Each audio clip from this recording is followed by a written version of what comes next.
Oke, bismillahirrahmanirrahim. Assalamualaikum warahmatullahi wabarakatuh. Selamat datang di pembelajaran SAP PP, SAP QM, PM, dan MM dengan saya Ahmad Yusuf Arif. Di video tutorial ini saya akan memberikan bahasan gambaran bagaimana cara membuat repetitive manufacturing atau biasa disingkat REM ya. Jadi teman-teman perlu ketahui bahwa di dalam manufacturing itu ada yang disebut dengan PP, Production and Planning, yaitu SAP PP. Ada yang disebut dengan SAP PPPI, Process Industry, dan ada juga yang disebut dengan REM ya, Repetitive Manufacturing. Nah, hal ini merupakan proses yang berbeda untuk kebutuhan manufacturing yang berbeda pula ya. Untuk yang REM kita lihat secara definisi REM, Repetitive Manufacturing di SAP itu dibuat secara massal ya, di mana proses produksi yang sama terus menerus. Nah, itu akan dibuatkan dengan proses REM ya. Jadi tidak ada variasi di dalam BOM, tidak ada variasi di dalam operation, tapi dia melakukan proses produksi secara volume besar dan terus menerus gitu ya. Jadi dengan REM ini tentunya tidak membuat production order ya. Jadi kamu cuma pakai plan order ya. Nanti kita lihat. Jadi yang di-trigger dari plan order, kemudian plan order itu dijalankan secara berulang ya. Lalu back plus bahan baku dan pencatatan outputnya sekaligus di akhir shift ya, atau periode. Jadi kebutuhannya itu dia berdasarkan shift, satu shift misalnya 8 jam atau per periode. Berbeda kalau dengan production order itu dia per order, kalau ini dia per shift kebutuhan proses produksinya ya. Oke, kira-kira begitu secara definisi. Kita lihat di SAP seperti apa. Nah, ini saya sudah masuk ke SAP IDES ya. Teman-teman juga yang ingin mempunyai SAP IDES, di sini saya juga ada nih ya, SAP IDES. Pertama membuka database-nya, kemudian logon seperti ini ya. Nanti teman-teman silakan hubungi saya untuk mendapatkannya, dan bisa di copy paste untuk dilakukan di latihan-latihan di rumah teman-teman gitu ya. Oke, yang pertama kita lihat urutannya dari REM ini adalah, yang pertama adalah teman-teman membuat profile ya, membuat REM profile di transaksinya OSP2 ya. Kita lihat dulu di sini OSP2.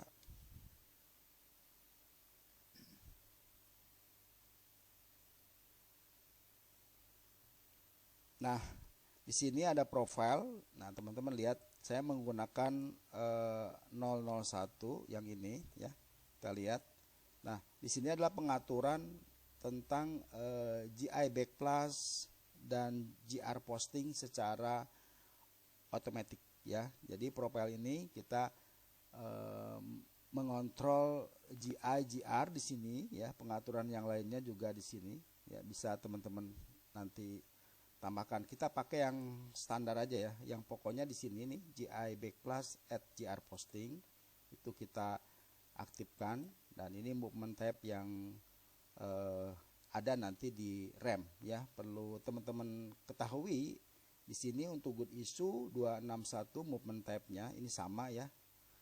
Sementara untuk good receipt itu dia pakai 131 ya. Berbeda dengan yang biasanya 101, tapi yang untuk REM itu dia 131 ya. Ya, pengaturan kontrolnya kita default seperti ini. Ini production type-nya PKMN. Kalau kita lihat ini default juga ya. Repetitive manufacturing with production cost collector ya. Jadi RAM ini menggunakan produk cost collector, production cost collector. Nanti kita lihat di mana letaknya. Oke, jadi profile yang pertama teman-teman mesti buat, atau saya menggunakan yang standar dari SAP 001. Kemudian kita lihat berikutnya. Nah, ini dia masih ngomongin profile. Kemudian di MRP, di material master, di MRP 4, nah teman-teman harus men-set sebagai repetitif, letaknya di sini, repetitif manufacturing, kemudian profilnya dimasukkan di dalam MRP 4 ini ya. Jadi kalau kita lihat, saya punya barang MM02. Oke. Sebelum ke situ, saya ingin memperlihatkan dulu struktur dari bom yang saya bikin. Kita lihat ke bawah dulu. Nah, seperti ini ya. Sebagai misal, saya mempunyai finish product sabun mandi, misalnya begitu ya. Karena ini dibuat secara massal, biasanya begitu, dan tidak banyak perubahan. Kita coba pakai rem. Kemudian ini ROH 3 ini ada sebagai komponen dari bomnya ya. Jadi saya pakai yang ini, kita lihat.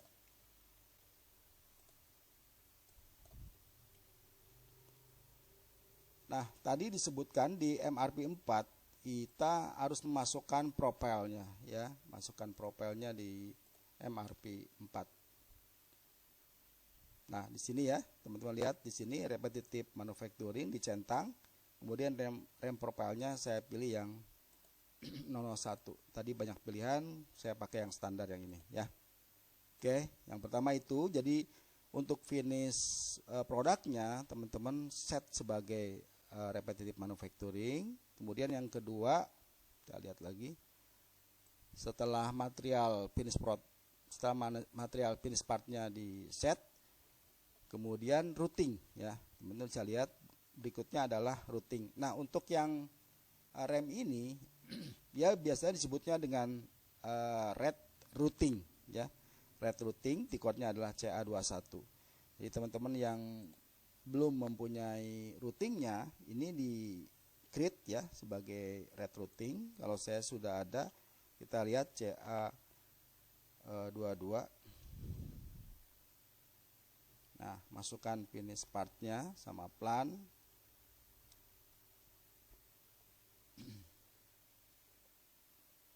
Nah, ini ya, red routing sama seperti routing yang ada di proses manufacturing yang lain. Kita lihat di header. Nah, seperti ini sama ya. 14 load size-nya 1 dan 99 juta kayak gini. Kemudian lihat di operation. Yang perlu diperhatikan lagi adalah work center di sini E-line ya. E-line di sini work centernya adalah sebagai production line ya. Dari mana kita tahu? Ini pun teman-teman harus aware bahwa di sini harus dibuat sebagai production line. Kita lihat ya. Nah, ini dengan CR01, CR02 untuk membuatnya. Dan di sini ada work center, kategorinya adalah work center production line ya. Kalau kita lihat yang ini ya, yang production line itu sebagai catatan teman-teman. Jadi membuat work centernya yang memang dikhususkan untuk rem gitu ya. Dan ini sama, yang lain-lainnya sama itu. Oke. Jadi yang berikutnya itu adalah yang tadi membuat red routing ya. Kemudian selanjutnya adalah membuat production version ya, C223 ya. Kita lihat /n C223. Tentu saja finish produknya yang teman-teman masukkan. Oke. Nah, ini sudah ada ya. Kita lihat di sini valid from-nya tanggal 7 bulan 5 2026. sampai 3112. Kemudian lot size-nya 1 hingga 99 juta. Nih seperti yang kita bikin tadi di routing, red routing sama ya. Disamakan. Kalau kita lihat di sini konsistensinya, nih teman-teman perhatiin di sini ada hal yang berbeda, di mana task list-nya di sini red base planning-nya saya menggunakan red routing ya. Jadi red routing ini lebih dikhususkan. Kemudian grupnya tadi di CA21, di CA22 kita udah membuat red routing. Ini grupnya, grup counternya ini. Kemudian bom ya. Bomnya juga teman-teman dibuatkan terlebih dahulu ya. Kalau kita cek dia sudah hijau, ini udah hijau ya, kita save. Oke. Satu hal lagi, kita lihat dulu bomnya. /n CS03 untuk yang finish partnya kita lihat. Nah, dia mempunyai 3 raw material ya, pewangi, pewarna dan wrapper ya. Satuannya di sini gram dan pieces. Oke, jadi persiapannya seperti itu, teman-teman mesti buat dulu master datanya ya. Kemudian untuk cost collector ini juga teman-teman harus persiapkan ya. Setiap finish produk yang belum di define cost collectornya, teman-teman harus buat ya dengan KKF 6N ya. Kita lihat KKF 6N.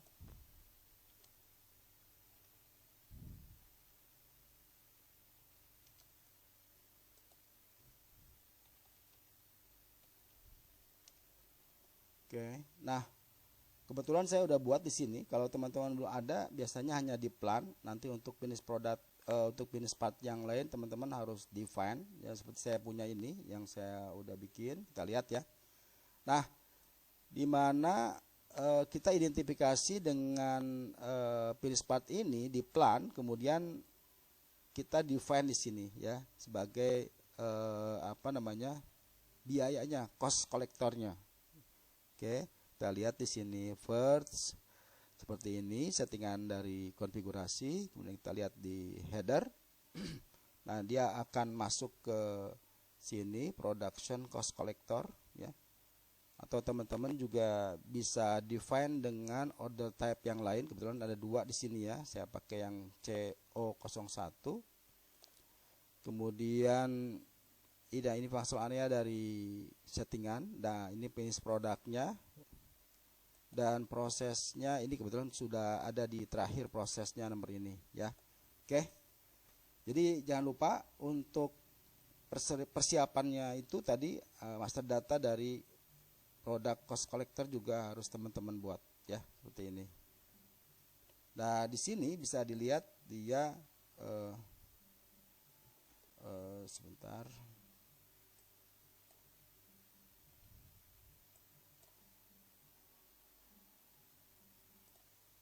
Oke, jadi di cost collector juga kita bisa lihat di headernya.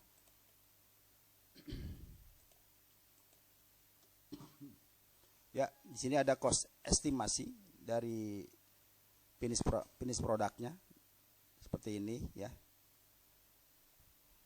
Oke.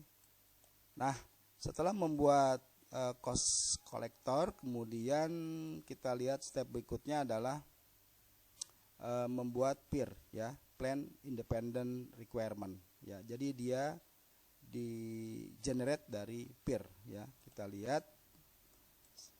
Oke, /n kita lihat MD62 ini kebetulan saya juga udah bikin ya. Kita lihat.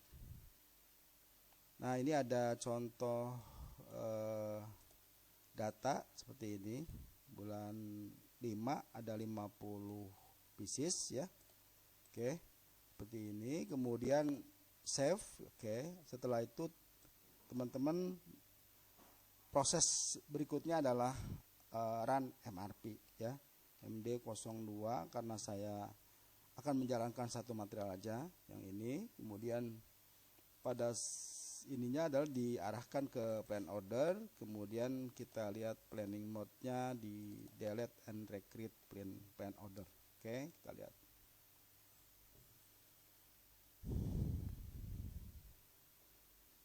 Ya, sudah. Kemudian langkah selanjutnya adalah kita lihat di kartu stok ya, di MD04. Kita lihat, nah di MD04 ada independent requirement seperti ini.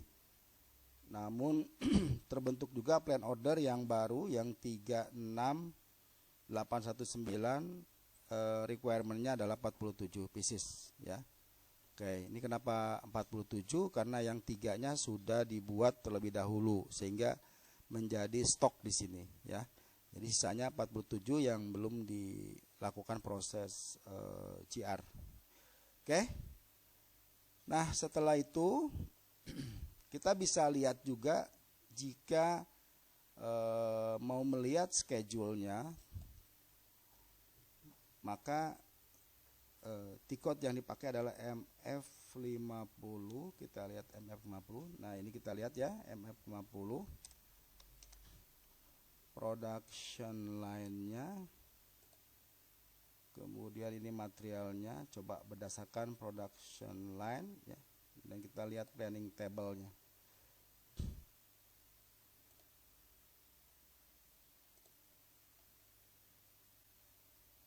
Nah, teman-teman bisa lihat di planning table dari RAM ini kita bisa mengatur jadwal produksi ya. Dari plan order yang tercipta dari MRP kita bisa aturin kuantitinya mana yang sesuai dengan kapasitas mesin ya. Jadi di sini dilihat bahwa kapasitas L-line itu adalah 8 jam, ini satuannya hour ya. Di 8 jam itu untuk 47 pieces masih bisa terjangkau dalam tanggal 8 bulan 5 begitu ya. Nanti kalau sampai ada yang berwarna merah berarti overload pada mesin. Nah, teman-teman bisa lakukan proses penyebaran ke tempat-tempat lain untuk bisa agar tidak merah jadi hijau sehingga kapasitas dari mesin bisa terjangkau, terpenuhi gitu ya. Nah, ini fungsinya dari MF50 tadi sebagai pengaturan jadwal. Oke, setelah finishing semuanya di akhir periode, kemudian kita melakukan proses konfirmasi. Kalau di tempat lain konfirmasi, kalau di RAM kita menyebutnya MFBF. Nah, di MFBF ini dasar yang harus kita inputkan adalah plan order ya. Plan ordernya kita lihat. Nah, pertama material pin partnya, kemudian di sini plan, slognya kita coba ini production version, untuk mesinnya production line-nya adalah L-line, plan ordernya, nah ini dia plan ordernya yang ini kita copy, Ctrl C, ini ada 47 ya, kita lihat, kita masukkan di sini. Semua udah, kemudian kita coba enter.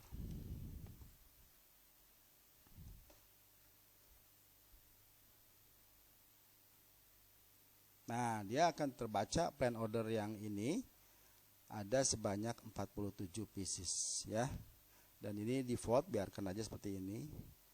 Oke, kita coba posting ya. Kita coba posting di sini 47 kita habiskan. Kemudian kita coba save.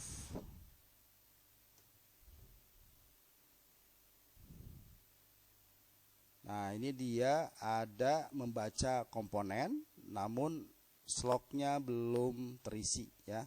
Sehingga seperti kayak backflash error, seperti kayak defisit, kita coba isikan slognya.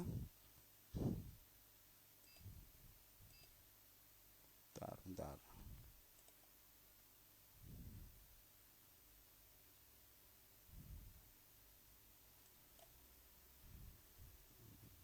Nah, tadi ya GR with document posted. Kita lihat jadi sekarang dengan kondisi itu sudah terposting. Kita lihat efek dari MFBF tadi. Kita lihat di sini apakah sudah terkonsum. Kita refresh. sini tampaknya di refresh mas. Oh ya, sudah terkonsum ya. Sudah masuk ke sini 50. Ya. Jadi proses dari RAM atau repetitive manufacturing tadi kita sudah simulasikan ya, mulai dari proses pembuatan master data, kemudian konfigurasi yang ada di profile, kemudian tadi teman-teman membuat plan order, PIR, MRP, kemudian di MF50 tadi kita lihat jadwal pelaksanaan produksi ya, kemudian MFBF terakhir. Nah, ini sudah terbentuk sudah memotong stok. Kita lihat di sini di MRP-nya sudah terkonsum, sudah motong. Kita lihat MB51.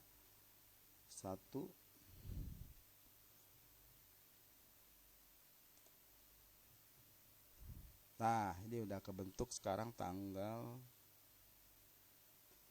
7, tanggal 8. Ya ini 131 ya. Itunya apa namanya? Yang 47 tadi terakhir yang ini. Movement type-nya adalah 131. Nah, seperti itu ya. Nah, di sini terlihat yang terpotong hanya sabun mandi Lux ya. Sementara komponennya tidak terlihat di sini. Coba, harusnya secara otomatis bisa teman-teman nanti menyusul untuk posting komponen dengan Cogi ya. Tapi di sini terlihat yang hanya jar aja. Oke, jadi pada akhirnya nanti teman-teman bisa lihat di material dokumen list, di cek stok dia akan muncul matdoc material dokumen atas pemasukan atas JR dari 131. Oke, saya kira itu dulu yang bisa saya presentkan tentang apa tadi repetitive manufacturing ya. Nanti teman-teman bisa coba di komputer di server masing-masing untuk bisa mengetahui bagaimana cara menjalankan repetitive manufacturing. Untuk yang terakhir di sini sebagai informasi di kursus saponline.com, teman-teman bisa menghubungi saya juga nanti di WA ya. Di sini ada beberapa materi yang saya presentkan, yang saya perlihatkan di sini ada PM ya, ada PM, ada PP, ada QM ya. Baik berupa e-booknya maupun material silabusnya. Jadi teman-teman bisa lihat nanti materi PM seperti apa. Nah, ini seperti ini ya. Materi PM mulai dari overview, master data, kemudian banyak sekali teman-teman yang harus pahami tentang SAP PM. Di sini mulai dari master data, kemudian nanti ada korektif, preventif. Preventif juga cara pembuatannya seperti apa dibahas di sini ya, sampai teman-teman bisa melakukan proses konfigurasi ya. Kemudian untuk PP kita lihat di production planning juga saya sudah membahas, sudah tuntas pembahasannya. Nah, teman-teman kalau mau belajar lebih lanjut di sini ada juga pembahasan master datanya ya. Kemudian bagaimana cara membuat order type, konfigurasi dan seterusnya. Silakan nanti teman-teman lihat di kursus saponline.com ini. Nanti kalau ada yang mau didiskusikan dengan saya silakan chat ya di sini, silakan chat aja untuk kita diskusi lebih lanjut ya. Di sini ada WA-nya, tinggal teman-teman arahkan aja di sini. Oke? Saya kira itu dulu ya. Nanti kita membahas lagi skenario lain yang ada di keempat modul ini, SAP PP, SAP QM, PM dan MM. Saya Ahmad Yusuf Arif. Sampai jumpa di video tutorial yang berikutnya. Assalamualaikum warahmatullahi wabarakatuh.